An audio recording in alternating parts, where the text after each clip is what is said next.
Hey everybody, Pinstripe here. What is going on? Welcome back to some more Hogs of War here on Mission 21, High and Dry, where we come up against an entire team of Commando dudes. They're currently hiding in their little boxes, but I have to say that this is one of my least favourite missions in the entire game, especially when it comes to hard mode. But as you can see, we're playing as an entire team of aces. I know I've done this kind of video before where it's like this class versus this class, but I want to showcase what things will be like on the PS1 version. I will of course be bringing out a tutorial that will showcase how you can access these classes as well on the PlayStation version, not the PC, because we know that that one is pretty broken. But we're just going to go through this match and see how things go, because yeah, it's good to see how things match up. And I'm not going to be that kind of guy that just uses the airstrikes constantly, because we know that the ace has them. But if I did that, then this video would be like 2 minutes long and it wouldn't be that interesting to watch. So we're going to spice it up a bit with the tranquilizers, cluster bombs, a couple of air bursts, and just see how things go. Now the Commando is equipped of course with the sniper rifle, and as we've talked about before, it is a wonderful primary weapon, especially when it comes to having a primary weapon that you can shoot across the entire map with.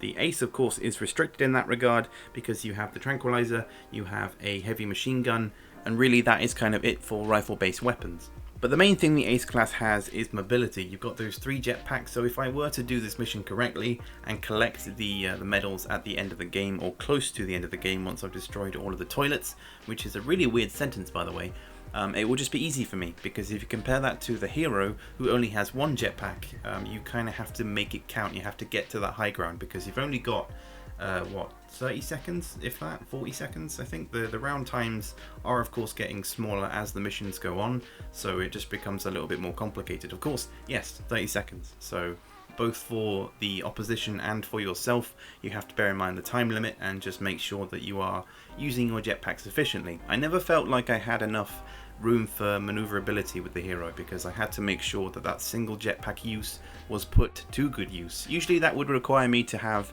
a single pig that goes ahead and collects the medals, and then all my other pigs take out everybody else.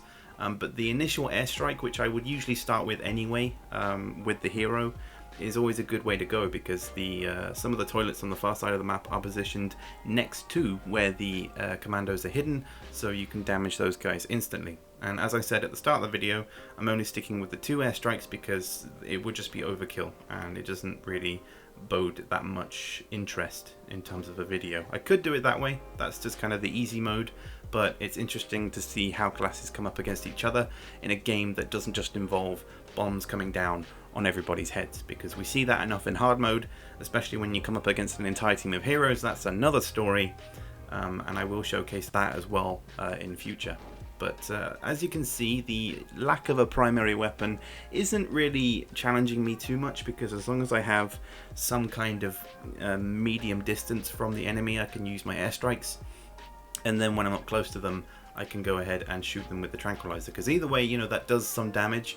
And later on I do use it as just a way of killing a pig, doing a small amount of damage but using a single bullet to take him out. But either way, that's the first commando down, and the other ones are going to fall left, right and center. There is of course the health difference. You do have a 20 health difference between the commando and the ace, because as we've talked about before, there isn't really that much of a difference between the ace and the legend, except for the 50 health difference and the visual stuff.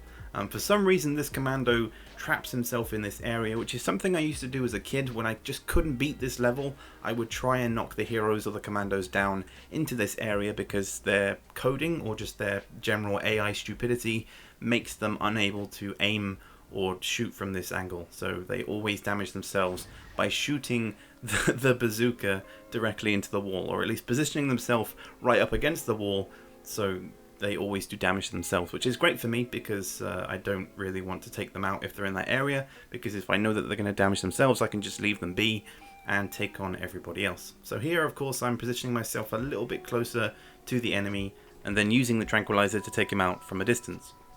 The other main point I want to make about the ace class is the fact that he doesn't actually have any medical darts. So the darts themselves have been substituted for a fire airstrike, which is great for countering vehicles, but then you have the issue of not actually having a way of healing your individual teammates. So everything becomes very much individual. You have a self-heal, so you can heal yourself 50, which is great, I suppose, but You then have to rely more on individual health packs that may or may not be dotted around each level. It's not necessarily taking a chance on if a level will have health packs, because it then just becomes a case of, okay, well, when do I then go ahead and use the self-heal, or when is the best time to do so? Because you have the tranquilizer and you can gain yourself an extra turn, sometimes you can use that in tandem with the self-heal. So if you've got an enemy right in front of you, you shoot him in the face, he misses his turn, and then you use that opportunity to heal yourself. Even if you know that you're going to take damage on the next turn anyway, it at least reduces the overall amount of damage you would have taken if you didn't self-heal,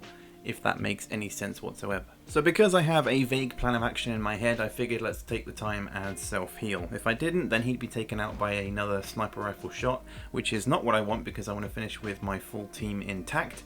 And I don't necessarily have to worry about this guy over here, because like I said, he is stuck in this corner and is going to continuously damage himself, which is great for me because the other two guys, one of them is tranquilized and the other one has fairly low health that could be taken out easily by a sniper rifle shot, but I don't have one, so I have to rely more on my heavy machine gun, which isn't as accurate and does require you to be a certain distance from the enemy to actually use it effectively, but overall the match itself is pretty much in my own hands. Now is of course the perfect time to do the poison trick. Whenever you see a pig that has 25 health or less, just douse him with that poison gas and he will basically gift you an extra turn. So he's going to lose 10 health on his last turn, give myself an extra turn, and allow me to put all my focus onto this commando right here. Like I said, the other one on the far side of the map isn't going to be too much of an issue.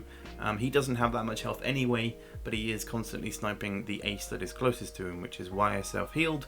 But for some reason I prioritized the tranquilizer over the machine gun on my next turn. I think I just wanted to get as many extra turns in the bag as possible, because like I said, the enemy is not going to be killing any of my dudes anytime soon, except for possibly the pig who is right in front of him. I could, as I said, have killed him right here, but just wanted to make sure that I could damage the pig on the far side rather than letting him kill himself. He could have. I mean, he only has like 25 health now, I think, after damaging himself 20 on his last turn. So yeah, I don't know. But I finish him off with a bazooka and things are all good and dandy. All in all though guys, that's pretty much going to wrap everything up. I hope you enjoyed today's video and the showcase of the Ace on the PlayStation 1 version. He is of course exactly the same in every respect, except for the fact that the AI I'm playing against can actually move, so things look a bit more accurate, and I do intend to do this, as I said, with the other characters. So I'll still have the Ace versus the hero, the Ace versus the legend, and then we'll go from there, because I have some other plans in terms of videos. And yeah, I'll make everything clear to you as soon as I have it in the pipeline, because there is still a lot to do. I need to do another podcast, I need to update certain other series, map developments and unused maps and all that sort of stuff. The usual things that you've come to expect from the channel. But let me know what you think about this class in the comments below and this matchup as well. And I'll catch you guys later for the next one.